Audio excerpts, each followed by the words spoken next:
La loi de l'esprit de vie est une loi directrice. C'est une loi qui nous gouverne, cette loi de la vie. Et elle nous amène à cette position de fils. Qu'est-ce que cela signifie? Combien la vie chrétienne devient simple après tout, une fois que nous avons saisi cette clé. Cela signifie, bien aimé, que Jésus, le Fils de Dieu, vit de nouveau sa vie en nous.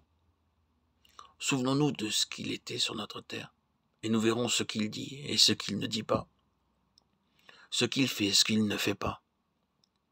Car ce qu'il ne dit pas et ne fait pas est tout aussi significatif que ce qu'il dit et fait.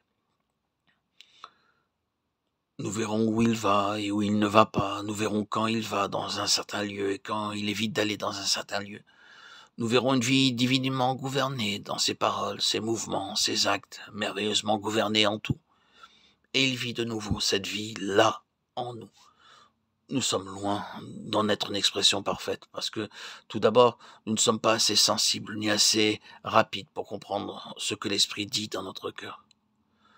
Nous n'avons pas une oreille qui soit exercée et bien accordée, simplement parce que nous écoutons trop d'autres choses. Nous ne sommes pas assez prompts à répondre et à obéir. Et il n'y a pas en nous, par conséquent, une expression parfaite de Christ. Mais cependant, le fait fondamental existe, et nous le savons. C'est une affaire d'éducation, une affaire de gouvernement. Nous le savons tous. Quelle expérience nous avons de ce contrôle. De plus, cette expérience est progressive. Car à mesure que nous avançons, nous nous sentons de plus en plus profondément contrôlés. Ce qui, pour un temps, ne semblait pas avoir été touché. Non pas parce que Dieu l'a prouvé, mais parce qu'il faisait notre éducation. Et ne pouvait pas dénoncer tout à la fois. Passe maintenant devant ses yeux, et nous pouvons plus faire désormais ce que nous aurions pu faire un jour. Puis-je donner ici une illustration?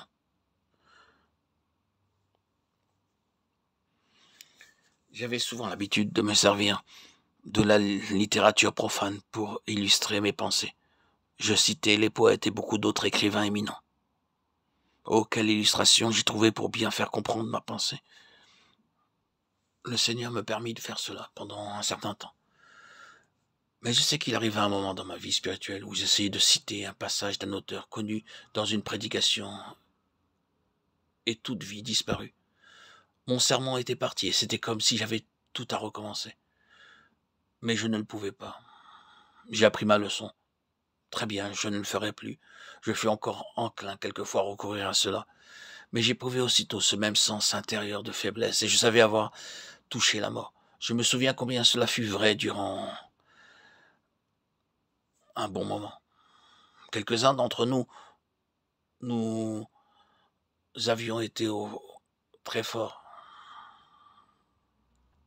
devant les épreuves et avons dû subir beaucoup d'épreuves. Mais Dieu ne permet pas que les choses de cette terre que nous vivons soient mêlées aux choses célestes. Et il faut abandonner cela, les laisser de côté. C'est l'action de la loi de la vie. Personne ne m'a jamais dit « tu ne dois pas faire cela ». Il vaut mieux ne pas toucher à ces questions. Non, c'est l'esprit de vie en moi qui s'oppose à cela. Et me dit en fait, c'est la mort de prendre ce genre d'illustration terrestre. Si tu veux la vie, si tu veux que ton message signifie vie, si tu veux atteindre le but de Dieu, laisse toutes ces questions-là. Cela n'est pas né de Dieu, et il n'y a que ce qui est né de Dieu qui puisse accomplir le dessein de Dieu et retourner à Dieu. Mets donc tout cela de côté. Je dis que cette loi de l'esprit de vie est une loi qui nous gouverne.